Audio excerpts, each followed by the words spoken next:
রাজধানীর জাতীয় প্রেস ক্লাবে অনুষ্ঠিত হয়েছে বিশিষ্ট ব্যক্তিত্ব মাহবুবুল হক ও মাহবুবুল আলম তারার স্মরণ সভা। জনাব মাহবুবুল হক তারা। শুক্রবার 5 জুন আয়োজিত এ অনুষ্ঠানে প্রধান অতিথি হিসেবে বক্তব্য দেন বিএনপির মহাসচিব ও স্থানীয় সরকার, পল্লী উন্নয়ন ও সমবায় বিষয়ক মন্ত্রী মির্জা ফখরুল ইসলাম আলমগীর। মাহবুবুল হক সাহেবের সঙ্গে আমার ব্যক্তিগত কোনো পরিচয় ছিল না, তার কথা আমরা সবাই জানি, আপনারা জানেন। বক্তব্যে তিনি মাহবুবুল হক ও মাহবুবুল আলম তারার কর্মময় জীবনের বিভিন্ন দিক তুলে ধরেন এবং সমাজ ও দেশের প্রতি তাদের অবদানের কথা গভীর শ্রদ্ধার সঙ্গে স্মরণ করেন। অনেকে আসেন, অনেকে আবার চলে যান, কিন্তু কিছু কিছু নেতা তাদের প্রভাবটা রেখে যান। মাহবুবুল হক তারা ভাইয়ের সঙ্গে আমাদের তার মৃত্যুর পরে তার পরিবারের সঙ্গে যোগাযোগটা একেবারেই চলে গিয়েছিল। হঠাৎ করে তার ছেলে একদিন আমার অফিসে আসলেন কিছুদিন আগেই, এসে বললেন যে তারা ভাইয়ের ওপরে একটা আলোচনা সভা করতে চান।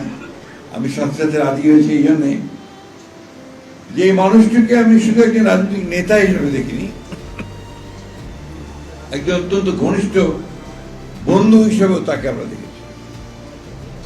তিনি অত্যন্ত প্রাণবন্ত এবং কিছুক্ষণ আগে মাহবুবুল ভাই যে শব্দটা ব্যবহার করেছেন যে মাই ডিয়ার লোক ছিলেন, অর্থাৎ মানুষকে আপন করে নিতে খুব দ্রুত পারতেন এবং সেটাই আপনার তার সব চারিত্রে একটা বড় গুণ ছিল।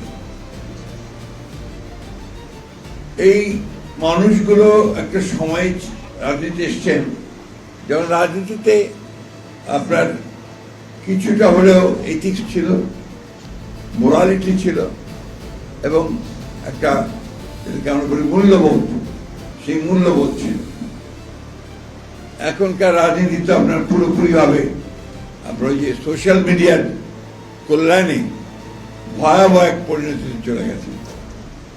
সমস্ত রাজনৈতিক নেতাদের চরিত্র হনন করা হয়, যা খুশি তাই করেন এবং সমাজের কাছে, রাজনীতির কাছে, ভবিষ্যৎ বংশধরদের কাছে তাদেরকে একটা সবচেয়ে হীন ব্যক্তি হিসাবে পরিচয় করে দেওয়ার চেষ্টা করা হচ্ছে।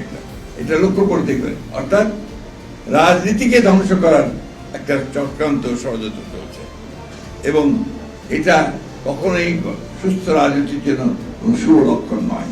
তিনি বলেন, দেশের উন্নয়ন, গণতন্ত্র এবং জনকল্যাণে নিবেদিত ব্যক্তিদের অবদান ভবিষ্যৎ প্রজন্মের জন্য অনুপ্রেরণার উৎস হয়ে থাকবে।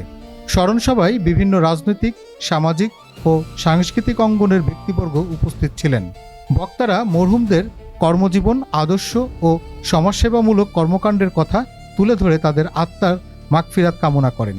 শ্রদ্ধা, স্মৃতিচারণ এবং কৃতজ্ঞতার মধ্য দিয়ে অনুষ্ঠিত এই স্মরণসভা শেষ হয় বিশেষ দোয়া ও মোনাজাতের মাধ্যমে। Desk report, infinity Bangla. আমার কাছে মনে হয় যে গণতন্ত্র খুব বিপদে পড়েছে।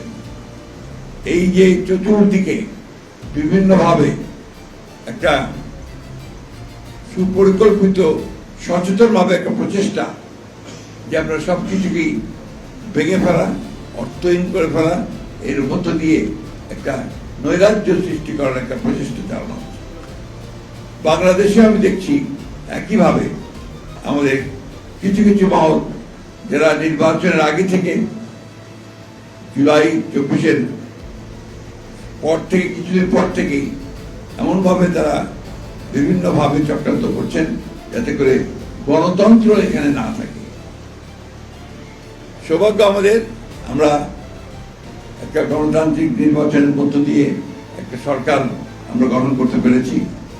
এখন এই সরকার দায়িত্ব হবে খুব দ্রুততার সঙ্গে আপনার এই যে চক্রান্ত, সেই চক্রান্তকে চিহ্নিত করে সঠিক খাতে এগিয়ে যাওয়ার চেষ্টা করা।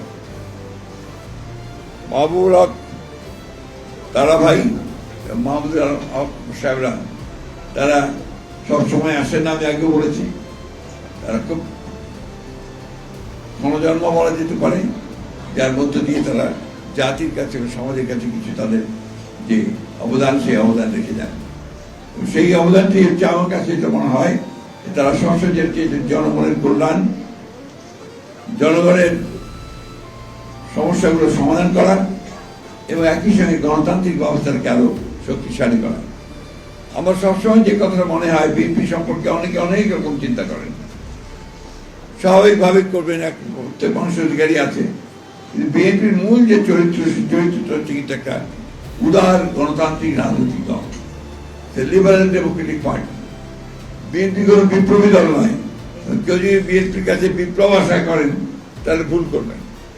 বিএনপি জনগণকে সঙ্গে নিয়ে আন্দোলনের মধ্য দিয়ে বিএনপি আপনার তার লক্ষ্যে পৌঁছাতে চায়, নির্বাচনের মধ্য দিয়ে রাষ্ট্র পরিচালনার দায়িত্বে যেতে চায় এবং তখন সেখান থেকেই জনগণের কল্যাণের জন্য বিএনপি কাজ করে।